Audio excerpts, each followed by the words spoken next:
क्या कुछ नहीं कर दिया आसिम मुनीर और उनके साथियों ने पाकिस्तानियों के साथ। और अवाम में कई लोग फूले नहीं समा रहे थे कि हम सुलह करवा रहे हैं, हम सालस बन गए, हमें बड़ी इज्जत मिल गई है।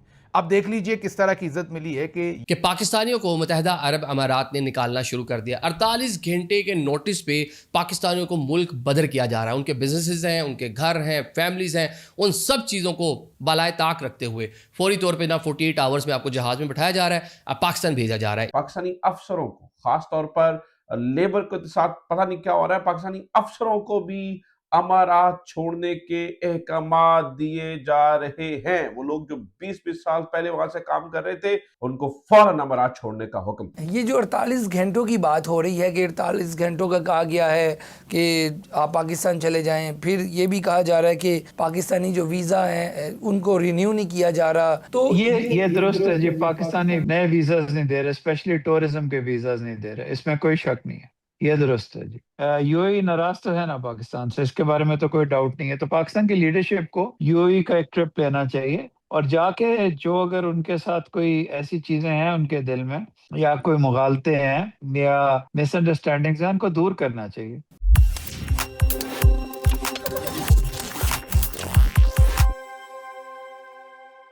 नमस्कार दोस्तों, स्वागत है आपके अपने चैनल पर। दोस्तों, यूएई ने पाकिस्तानियों पर सख्त कार्रवाई करते हुए बड़े पैमाने पर उन्हें देश से लात मारकर निकालना शुरू कर दिया है। आखिर क्या है पूरा मामला और इसके बाद पाकिस्तान मीडिया का कैसा रिएक्शन है, देखिए आगे इसी वीडियो में। अगर वीडियो पसंद आए तो लाइक करें, शेयर करें और अपनी राय कमेंट में जरूर बताएं। और ऐसे ही धमाकेदार खबरों के लिए हमारे चैनल को सब्सक्राइब करना बिल्कुल न भूलें।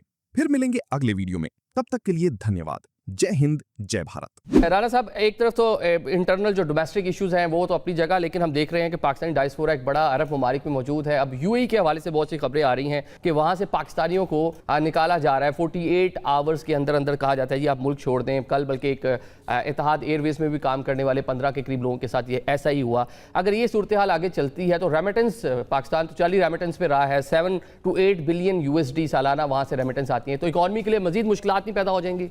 इस पे पहले मैं कई दफ़ा बात कर चुका हूँ इस क्राइसिस से पहले कि वो 4 चीज़ों पे पाकिस्तानियों के जब वीज़ों की इब्तदाई तौर पे बात हुई थी, मुख्तसरन बता देता हूँ कि हमारे लोगों ने बीच पे जाना, वीडियो बनानी और कहना कि जी ये इस्लामी मुल्क है, और पता लगा 99% पाकिस्तानी ये काम कर रहे हैं सोशल मीडिया पे। जब शेखों ने चेक किया, हमें पता लगा कि जी बारिशें आ गई हैं जी, कि जी मंदिर बन गया, लिहाजा दुबई में ये तो और अबूधाबी में तूफानी बारिशें आई हैं, वो भी सारे पाकिस्तानी निकले। नंबर 3 पे पॉलिटिकल एक्टिविटी वो अपने लोगों को नहीं करने देते, हमारे लोगों ने शुरू कर दी। चौथा बैगिंग, जो सऊदी अरब में भी है, जो यूएई में भी है।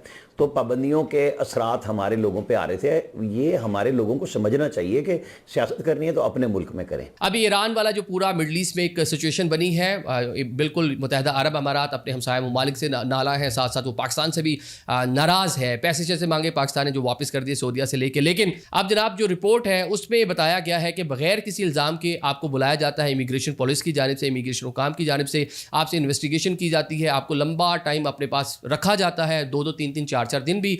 और उसके बाद जनाब आपको कहा जाता है कि टिकट पकड़ें, या टिकट ये हम आपको देते हैं, 48 आवर्स में आपने छोड़ना है। तो बहुत से लोग इस तरह के हैं जिन्होंने क्लेम किया कि हमारे यहाँ पे प्रॉपर्टीज़ हैं, बिजनेस है, शॉप है, गोदाम में इतना सामान पड़ा, और उन्होंने कहा छोड़ें, बस यहाँ से निकलें। ये वही वाला पैटर्न है जो ईरानियों के साथ किया था। ईरान के जो लोग हैं उनको 30 दिन के अंदर अंदर मुल्क छोड़ने के अहकामात मिले थे। जो मुल्क से बाहर थे, वीज़ा भी था, उनको वापस नहीं आने दिया। तो वही वाला पैटर्न जो है बताया जा रहा है कि पाकिस्तानियों के लिए भी इस्तेमाल हो रहा है। सबके लिए नहीं, कि 20 लाख पाकिस्तानी है वहाँ पर, लेकिन एक पाकिस्तानी के साथ में कहीं ज्यादती हो रही है तो उस पर आवाज़ उठाना, उसकी आवाज़ बनना हम पे फ़र्ज़ है। तो इसीलिए हम उस पर बात कर रहे हैं। अब जो अमेरिकन मैगजीन ये दावा कर रहा है कि ज़ाती सामान भी उठाने नहीं दिया, वकला तक रसाई नहीं दी, और बहुत सारे लोगों को यहाँ से इस तरह निकाला जा रहा है। On the other side Kamran Yusuf साहब सीनियर जर्नलिस्ट हैं, एक्सप्रेस टीवी पे, एक्सप्रेस ट्रिब्यून पे आप इनको देखते हैं, बड़ा अच्छा अपना प्रोग्राम भी करते हैं। इन्होंने दावा किया है जनाब के ऐसे 15 पाकिस्तानी जो इत्तेहाद एयरवेज, जो कि मुत्तहदा अरब अमारात का नेशनल फ्लैग कैरियर है, उसमें 18 साल से काम कर रहे थे, उनको फौरी तौर पे जॉब से निकाल दिया गया। ना सिर्फ जॉब से निकाला गया, साथ ही जो उनके वीज़ाज थे वो सारी चीज़ें कैंसिल करते हुए जो उनका स्टेटस था उनका जनाब मुल्क बदल करने की तैयारियां की जा रही हैं। 48 आवर्स में क्या है जी आप मुल्क छोड़ देंगे। तो ये कामरान भाई जो बड़े क्रेडिबल जर्नलिस्ट हैं, वो दावा कर रहे हैं उनका उन लोगों ने कुछ ने मुझसे रब्ता किया। ये बहुत ही इस वक्त पाकिस्तानियों के लिए प्रॉब्लमेटिक हो गई चीज़, क्योंकि यूएई पाकिस्तानियों को निकाल रहा है। अभी जो खबर आई है कि इत्तेहाद एयरलाइन के 15 जो पाकिस्तानी जो एग्जेक्टिव में जो लोग थे उनको बुलाया गया इमिग्रेशन ऑफिस में नौकरियां ख़त्म की गई और कहा गया कि 48 घंटे के अंदर अंदर आप यहाँ से चले जाएं। इत्तिसालात, जिसने PTCL में इन्वेस्टमेंट की थी, उन्होंने कहा कि हम अपनी इन्वेस्टमेंट निकाल रहे हैं, हम अपने शेयर बेच रहे हैं। तो भाई पाकिस्तानी जो फॉरेन रेमिटेंस आता था गल्फ रियासतों से, वो आ रहा है। सऊदी अरब ने ये ऐलान कर दिया कि वो कहीं इन्वेस्टमेंट बाहर नहीं करेगा, मगरब से निकाल रहा है 1 ट्रिलियन की इन्वेस्टमेंट अपने अंदर मुल्क में करेगा। तो हम तो भीख मंगे हैं वैसे ही हमारा तो कशकोल ऐसा कशकोल है जो किसी को नज़र भी नहीं आता। अचानक जब बैठे होते हैं हम किसी बादशाह के पास तो वो यूँ निकलता टिकन और यूँ इतना बड़ा कशकोल सामने आ जाता है, पाजी ऐ दे दो, साड़ी हर शय तुहाडे कोल है, ऐसा नू दे दो।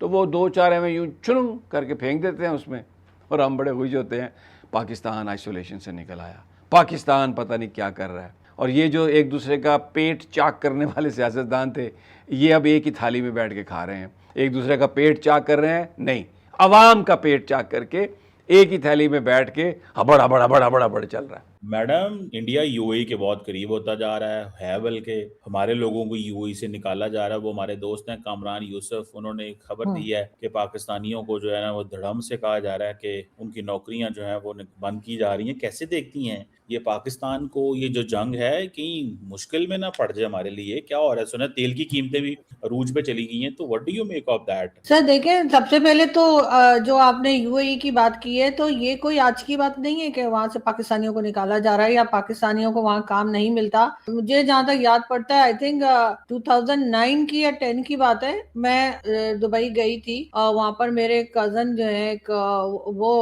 उनका घर है, वहां रहते हैं। तो मैं अपनी मदर के साथ गई थी। तो सर वहां पर जो है उनके घर गए तो पेंट वो लोग करवाना चाह रहे थे अपने घर को। उस वक्त बात हो रही थी कि उनके जो अपार्टमेंट है उसको उन्होंने पेंट करवाना है। तो उन्होंने कहा कि उनकी मदर और मेरी मदर कजन थी, तो उन्होंने बताया कि जी पाकिस्तानी एक आया था और उसके इतने नखरे थे, ये ऐसे पेंट नहीं करूंगा वैसे। उसके बाद पैसे भी ज्यादा बता रहा था। वो कहने लगी कि हमने फिर इंडियन एक था उसको बुला लिया, तो उसने जो है काम भी अच्छा कर दिया, पैसे भी बहुत ज्यादा नहीं बताए, और इस तरह से वो इंडिया के जो थे उनकी तारीफ कर रही थी, और पाकिस्तानी जो उनके यहाँ गया था पेंट के लिए उसकी वो बुराई कर रही थी उनकी। वो बता रही थी कि यहाँ पर इंडियंस जो है वो बढ़ बढ़ कर काम करते हैं और इसीलिए पाकिस्तानियों के नखरे बहुत है। वो अपने आप को पता नहीं क्या तोप समझ रहे होते हैं, इस वजह से भी पाकिस्तानी जो है उनको काम जो है वो कम मिल रहा है। उस वक्त भी निकाला जा रहा था, मतलब 2009 और 10 की बात है। और उसके बाद वहां पर जब दुबई जाते थे तो किसी भी मॉल में जाए तो बड़ी आसानी से जो है वो वापसी के लिए कोई टैक्सी वैक्सी मिल जाती थी हर मॉल से। जब कुछ सालों के बाद में गई तो वो जो टैक्सी थी वो बहुत कम हो गई थी। तो मैंने किसी से पूछा कि टूरिस्ट तो वैसे ही आ रहे हैं, तो ये यहाँ पर गाड़ियां क्यों कम मिलती हैं? तो उन्होंने कहा कि जी जो लोग आए थे, जो गाड़ियां चला रहे थे, टैक्सी वगैरह चला रहे थे, ये बात भी मुझे किसी टैक्सी वाले ने ही बताई। उसने कहा कि उनको हाउस रेंट भी मिलता था, साथ कमीशन भी मिलता था, और उसके बाद कहा जाता था कि ठीक है आप जो है ना वो मतलब गाड़ी चलाएं, और सैलरी अलग थी। कहते ये ना गाड़ी चलाते थे टाइम पे, ना बाहर निकालते थे गाड़ी, बस सैलरी लेने हाउस रेंट लेने आ जाते थे, और जो थोड़ा बहुत कमीशन बनता था वो पकड़ लेते थे। तो फिर वो जो मालिक था, ओनर था, उसने कंपनी जो है वो काफी हद तक बंद कर दी, सारे पाकिस्तानी निकाल दिए, और कहा कि अब सिर्फ कमीशन मिलेगा, ना हाउस रेंट मिलेगा, ना सैलरी मिलेगी। तो सर हर जगह जाकर तो हमारे लोग ये करते हैं, इस तरह से तो ये काम करते हैं। तो फिर अगर ये हालत करेंगे तो उसमें आप दूसरे को क्यों इल्जाम देंगे? दूसरा जो पेमेंट कर रहा है उसको काम भी तो चाहिए ना। या इनको ये नवाब जाते हैं वहां पे और फिर निकाले जाते हैं, और भारत के लोग ऐसे नहीं निकाले जाते, वो जाते हैं तो वो काम करते हैं जो काम दिया गया होता है, और उनके नखरे भी कम होते हैं। मैडम बात सुने, बिल्कुल ये इंडिविजुअल केसेस होते हैं जो हर कम्युनिटी से निकलते हैं। अब आप if you will label entire Pakistani working class with this example, that does not fit here मेरी सेंस में। दूसरी बात, ये जो लोगों को निकाला जा रहा है जो 18-18 साल वहां पे काम कर रहे थे, फॉर एग्जांपल इत्तेहाद के अंदर जिसकी बात हुई, ये उस क्वेश्चन की बात हो रही है। अब आप अपना पुरानी एक मिसाल 2010 की, 2026 की सर अभी तक ऐसे ही हो रहा है ना सर, अभी तक ऐसे ही चल रहा है, इसलिए कह रही हूँ मैं। ना मैडम, आप नहीं तो बात आपको फौरन बुरी लग जाती है सर। वो जो 2 आदमी, आपके ख्याल से मैं 500 आदमियों की आपको एग्जांपल दूंगी तब आपको यकीन आएगा कैसा करते हैं हमारे लोग। लेकिन सर आज भी हमारे लोग यही कर रहे हैं, इसी तरीके से काम कर रहे हैं, तभी निकाले जाते हैं। किसी और कंट्री के लोग क्यों इस तरह शिकायत नहीं करते कि जी हमारी जॉब खत्म हो गई, हमें निकाल दिया यूएई ने, जैसे पाकिस्तानियों को निकालता है। कितने भिखारी हमारे यहाँ के पकड़े गए, कभी मैंने नहीं सुना कि भारत के भिखारी पकड़े गए हैं या किसी और कंट्री के, यूरोप के भिखारी पकड़े गए। ऐसा नहीं कि वहां पे भीख नहीं मांगते लोग, भारत में भी भीख मांगी जाती है, यूरोप में भी भीख मांगी जाती है। मैं तो इटली गई थी, मुझे तो इटली में भी लोग भीख मांगते हुए मिले थे, तो मैंने कहा लो यहाँ भी पहुंचे हुए। तो सर वो तो हर जगह भीख मांगते हैं, लेकिन पकड़े हमारे ही जाते हैं। अनाड़ी है या तो पता नहीं। वो देखिए, बात सिंपल सी है। मैं इसको जियोपॉलिटिकल कॉन्टेक्स्ट में बात कर रहा था। ये नहीं है कि एक घर में पेंट का मसला हो गया तो उसको जियोपॉलिटिकल सिचुएशन से लिंक कर दें। 2016 के किसी एक घर का मसला जो है वो उसका लिंक 2026 की ईरान अमेरिका की लड़ाई का फॉल आउट नहीं है। ईरान अमेरिका लड़ाई के फॉल आउट के कॉन्टेक्स्ट में मैं आपसे सवाल पूछ रहा था। आपने जनाब अपना एक पुराना ग्रज जो है ना पाकिस्तानियों के बारे में वो उधर कर दिया। मैं ये नहीं कह रहा कि पाकिस्तानी जो है वो क्या कर रहे हैं, इंडियन, बरतानवी, अमेरिकन, सारी हार्ड राम की एक क्लास होती है, वो हर जगह होती है। जब दुनिया में हर तरह के तबके होते हैं, वो आई बिलीव। और ये जो भीख की आपने बात की, I absolutely agree with you. ये जो गंद पाकिस्तानियों ने डाला है बीच में, वहां पे वो एक अपने सेपरेट सवाल है। मैं तो जियोपॉलिटिकल कॉन्टेक्स्ट के अंदर बात कर रहा हूँ, ना कि एक आंटी के घर के दुबई के अंदर एक 2010 में रौला हुआ पाकिस्तानियों को निकाल दिया। आपने अमेरिका और ईरान के मिसाइलों के बीच में अपनी आंटी की टेंशन भी डिस्कस कर दी, मतलब 2010 वाली। मतलब मुझे लगता है आपको आंटी ने आपको सर वो अभी भी ऐसे ही चल रहा है वहां पर, अभी भी हाल वही है। इंडियंस और पाकिस्तानी इसी तरह काम कर रहे हैं। और आपको मैंने सिर्फ आंटी के घर का नहीं बताया, आपको मैंने ये भी बताया कि पूरी की पूरी कंपनी बंद हो गई इनकी हरकतों की वजह से। आपकी खिदमत अच्छी की, आपको गिफ्ट अच्छे दिए, आप आज उनकी तारीफें 17 साल बाद भी कर रही हैं। और वो इस जंग के अंदर भी आंटी को लेके आ गई बीच में। आप, मैं खुदा की कसम आपको दाद देता हूँ इस बात को। अगर आंटी ने ये सुन लिया, या तो आप दोबारा आंटी के पास जाना चाहती हैं, उन्होंने बड़ी देर से आपको बुलाया नहीं है कि आंटी तब की मैं तारीफें कर रही हूँ 17 साल से, बुला लें।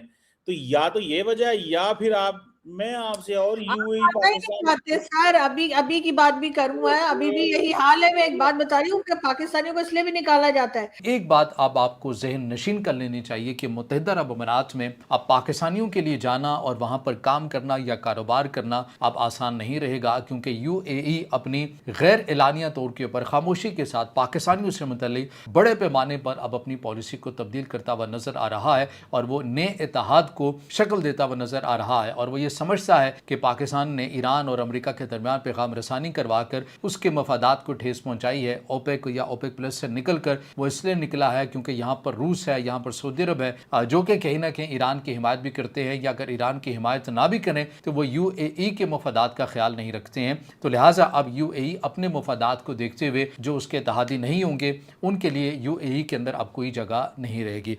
खत्म, bye bye, tata, good, गया।